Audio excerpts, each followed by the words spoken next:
local screening. Is Tina around? Tanya? Sorry, I'm on mute. We were on mute because the babies were yelling. Yes, she is.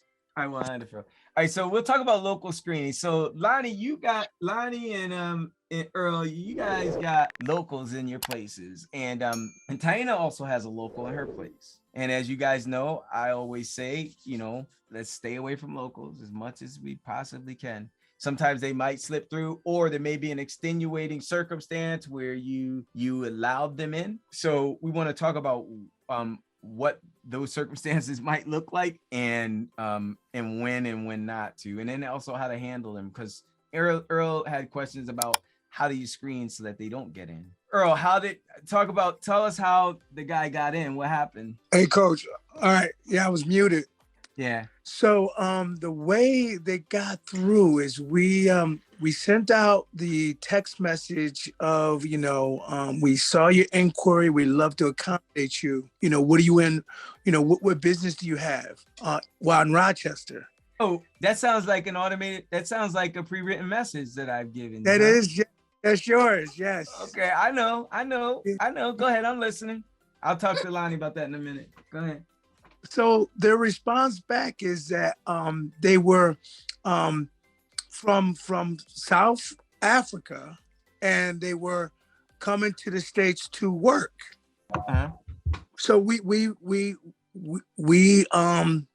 didn't go any further in terms of vetting them, because they're like, well, they're not even from the U.S. And that was where we messed up. Well, I mean, I don't want to say we messed up, but the point is, when we sent the next automated response about, when your flight gets in, pre-written, not automated, pre-written. Yeah, pre-written. Mm-hmm. Let us know how we can make your stay more enjoyable.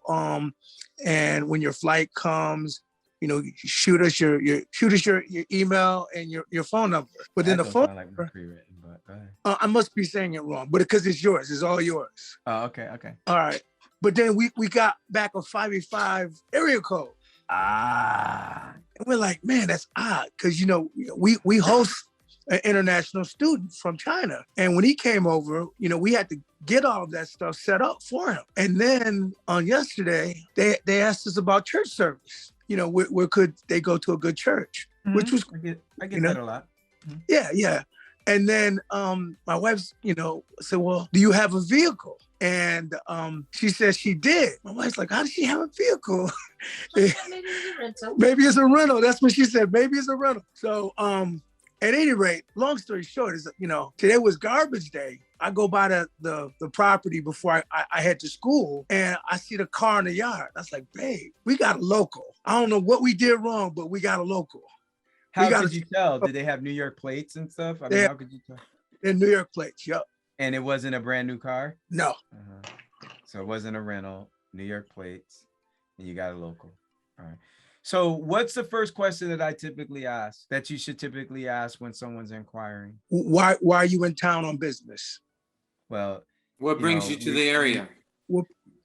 No, it's thank you for your inquiry.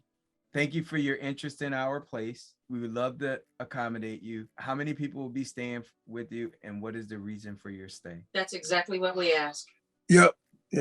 So that's that. Then what'd they say again? They were from South Africa, and they were in the U.S. Coming to the USA to work.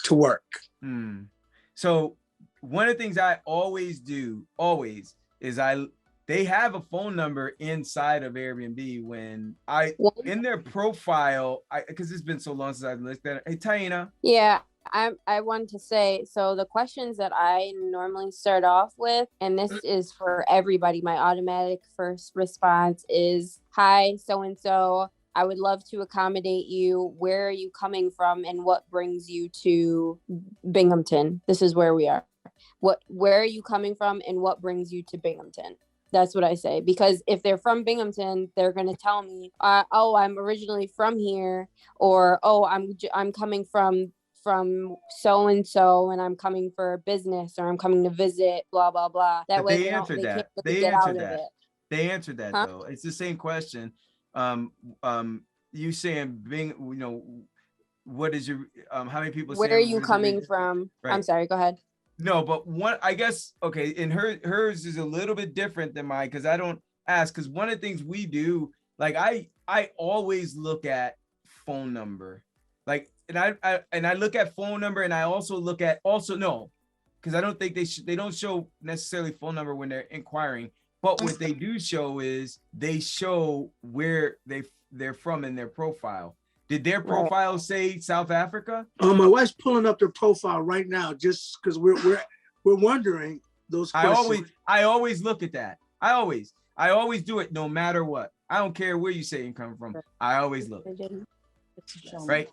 And then here's the other thing. Well, we'll back up a little bit. We'll back up. Go ahead, Tina. Do you have anything else you wanted to offer? And then so after they respond, of course you want to go and look at their profile because you're looking for things like that, like if they say they're an hour away or if they say they're coming to visit friends or family or whatever. You want to see what their profile says, if they do have a local address or something that ties them locally, or if they've been to other Airbnbs locally, things like that. So based on their answer, you continue to feel it out and whatever. But I always let them know that we have a policy against extra guests, overnight guests, unless added to the reservation.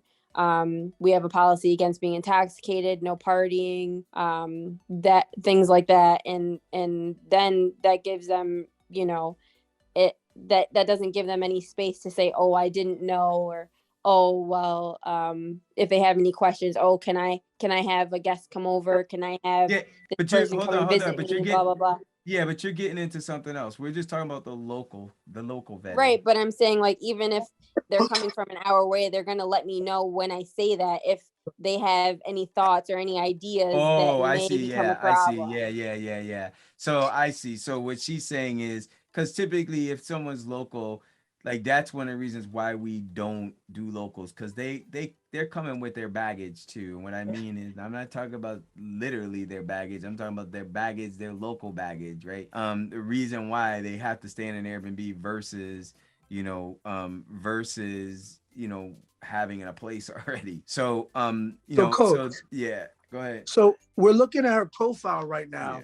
Yeah. And the only thing that gives it away in her profile is the fact that she got one review from another Airbnb in November that's in Rochester. Yeah. So what, I guess, if they say they're coming from South Africa, I guess my question, so what makes you think they're from Rochester though? I mean, from Buffalo. I'm sorry, Buffalo. I keep saying Buffalo. I don't know why I'm saying Buffalo. What makes you think they're from Rochester though?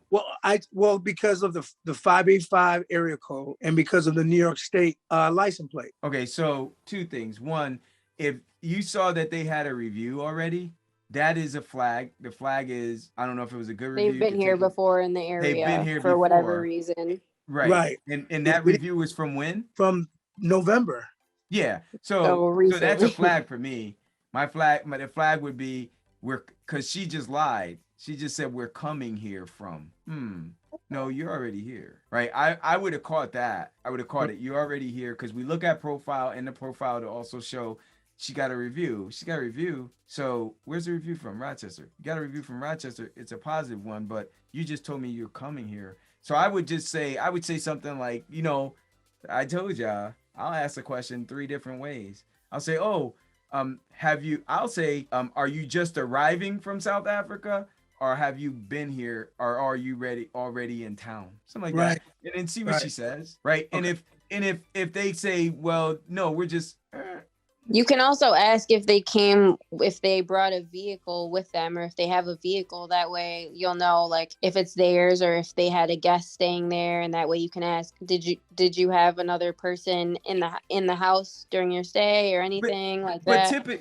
Typically, like some of these questions that we're talking about are not normal questions that you would ask people if you don't have a suspicion that they're lying to you or they're not being honest. Right. So typically, if I go in and I ask that first question, where are you from?